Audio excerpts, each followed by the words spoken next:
গরু কম বেচাকেনা হওয়ার মূল কারণ হচ্ছে দেশের রাজনৈতিক অস্থিরতার কারণে।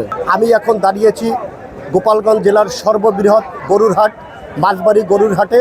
আমরা এই হাটে যতটুকু ঘুরে দেখেছি হাজার হাজার গরু এই হাটে অবস্থান করছে, কিন্তু অত্যন্ত দুঃখের বিষয় যারা হাট কমিটি তারা জানিয়েছেন যে অন্যান্য বছরের তুলনায় এবছর ক্রেতা অত্যন্ত কম, যার কারণে যারা ছোট ছোট খামারি আছে তারা এক ধরনের খুব মনে কষ্ট নিয়ে তারা বসে আছেন যে তারাই গরু বিক্রি করতে পারছেন না।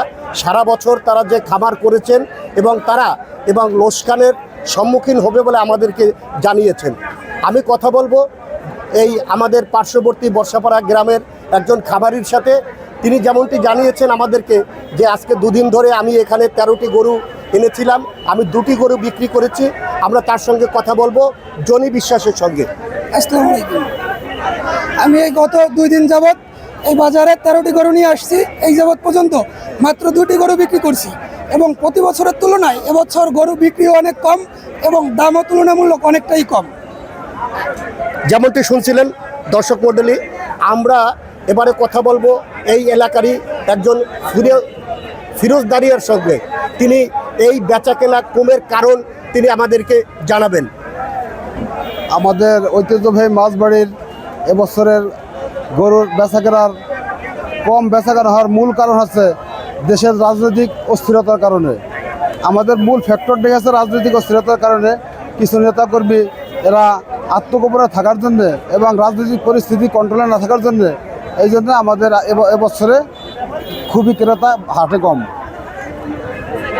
যেমনটি তিনি বলছিলেন যে 5 আগস্টের প্রেক্ষাপট পরিবর্তনের কারণে এবছর কোটালীপাড়া সহ অত্র অঞ্চলের আওয়ামী লীগের যেসব নেতৃবৃন্দ আছে তারা আত্মগোপনে থাকার কারণে এবছর ক্রেতা কম, এমনটি তারা জানিয়েছেন।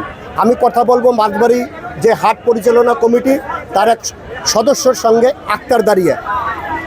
বিসমিল্লাহির রহমানির রহিম। ঐতিহ্যবাহী মাছবাড়ি পশুরহাটের পক্ষ থেকে প্রিয় কোটালীপাড়াবাসীকে জানাই অগ্রিম ঈদ মোবারক। অতীতের ধারাবাহিকতার মতোই এবছর আমরা পশুরহাটটা আয়োজন করেছি। তবে পরিতাপের বিষয় এবং দুঃখের বিষয় যে প্রচুর গরু আসা সত্ত্বেও কেনাবেচা অনেক কম, যার কারণে আমাদের যারা হাট পরিচালনা কমিটি আমরা একটু দুশ্চিন্তা আছি। সেই সাথে সবচেয়ে বড় দুশ্চিন্তার কারণ যারা ক্ষুদ্র ক্ষুদ্র খামারি আছে, যারা অনেক অক্লান্ত পরিশ্রম করে ঋণ করে যারা এই পশুপালন করছে তারা ন্যায্য মূল্য পাচ্ছে না, এরকমই মনে হচ্ছে আমাদের কাছে। আর সেই সাথে সরকারের কাছে আমাদের দাবি থাকবে যে এই সমস্ত খামারিরা যাতে এই পশুগুলা পরবর্তীতে যা বিক্রি হয় এছাড়া বাকি যেগুলো তাদের থেকে যায়, এ ব্যাপারে সরকার একটা উদ্যোগ নিলে বা স্থানীয় সরকার একটা উদ্যোগ নিলে ভালো হয়। সবাইকে শুভেচ্ছা জানিয়ে শেষ করছি। আসসালামু আলাইকুম। দর্শক মণ্ডলী, যেমনটি বলছিলেন যে এটা হচ্ছে শেখ হাসিনার নির্বাচনী এলাকা এবং আওয়ামী লীগের দুর্গ বলে খ্যাত। এই অঞ্চলের হাজার হাজার নেতাকর্মী বর্তমানে আত্মগোপনে রয়েছে এবং প্রথম শ্রেণীর যেসব নেতৃবৃন্দ আছেন তারা প্রতি বছরই 2, 3, 4, 5টি করে গরু কোরবানি দিয়ে থাকেন, কিন্তু এবছর তারা এলাকায় না থাকার কারণে প্রচুর গরু থাকা সত্ত্বেও এখানে ক্রেতা সমাগম নেই। এই হচ্ছে সর্বশেষ মাঝবাড়ি গরুর হাট থেকে মিজানুর রহমান বুলু।